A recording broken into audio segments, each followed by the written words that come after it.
report. Joining us now with reaction, Senator Josh Hawley.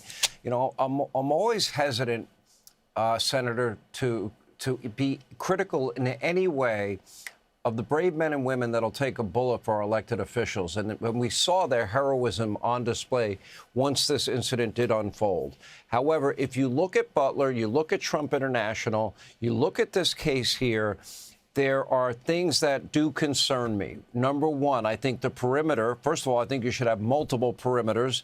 One should be way far out. People should be checked. I think they should be going through mags and wanded not once but twice.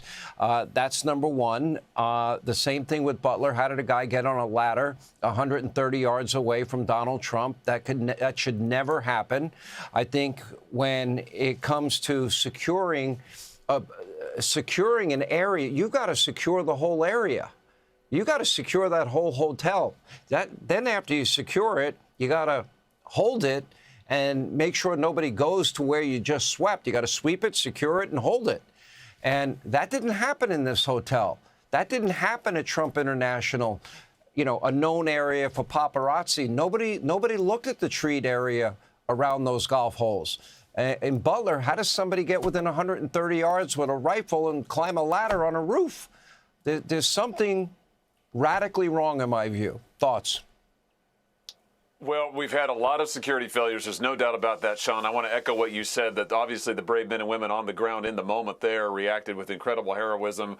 Nobody was hurt except for that agent who took the bullet, and I'm glad that he's doing better now. But, yeah, I think when you have 3 attempts on the life of a president in 2 years, they get as close as they did. I mean, my gosh, it's a miracle of God that Trump wasn't killed in that first attack in Butler. That was an absolute travesty. And, Sean, I talked to numerous Secret Service whistleblowers who came forward to me after Butler, after Trump International, and they told me there are big problems with the Secret Service. They said they didn't have the resources they needed. They weren't getting the interagency cooperation that they needed. They didn't have the leadership they needed.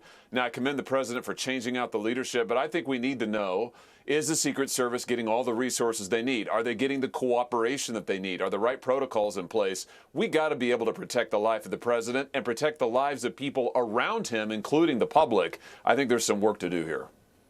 Okay, I know for a fact that there is a massive shortage, anywhere between 1,000 and 2,000 agents short, number one.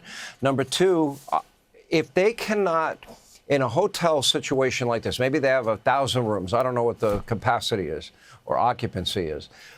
Whatever it happens to be, they cannot allow a single person in that hotel to have a gun, period, end of sentence. That's where you have to sweep, secure, and hold, and make sure that nobody can have a gun in that hotel.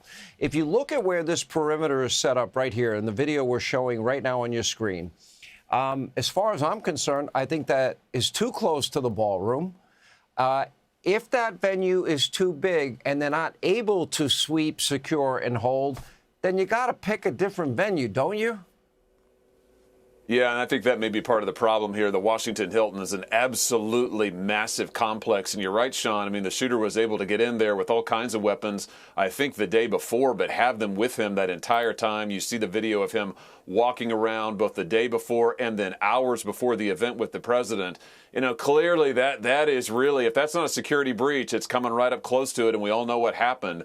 I think we need to get some answers here as to what the protocols are. And listen, if the Secret Service needs more resources, and I think you're right, I think they are understaffed. I don't know that they're getting the cooperation from other agencies that they need. I can tell you after Butler and after Trump International, whistleblowers told me they were not getting the help they needed from other agencies. We need to make sure all of that is integrating and working well. The president has got to be safe. The public around him, when they come to see him, they've got to be safe. Again, I think we've got some work to do here. How is it possible somebody got within 130 yards and a rifle and got on a roof in Butler?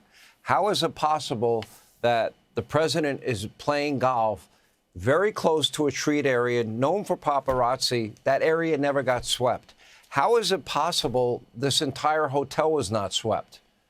I don't know. I don't know what else to say about it. I don't either. I don't either, and this is why I think we've got to bring this out into the public view. I commend the Justice Department for releasing this video. That's terrific. But, you know, Sean, you're alluding to this. We still don't honestly have answers from what happened in Butler 2 years ago. I mean, we've never gotten a full accounting of the breakdowns there. I continue to believe almost everything we learned about Butler and the failures there were because of whistleblowers who came forward. We need a full accounting from top to bottom of all three of these incidents, and we've got to change things going forward. I remember you went there and they didn't even want you on the property at the time. Am I correct? That's right. That's right. I talked to you on the day. You are correct. The FBI came out onto the field when I was there at Butler. This was just a couple days after the shooting, and told me I had to leave. And I said, wait a minute. First of all, you don't have any authority to do that. Number two, you don't have it cordoned off. And they said, oh, no, we'll give you the information when we want to give it to you. Give me a break. You know, they never really have those, Sean. They've never leveled with us. What we know from whistleblowers. We need a full accounting of all three incidents here. We need to be able to protect the president. We need to know what's going on. I don't know how many more times this has to happen before they don't make dramatic changes. I don't know. Senator Josh Hawley, thank you.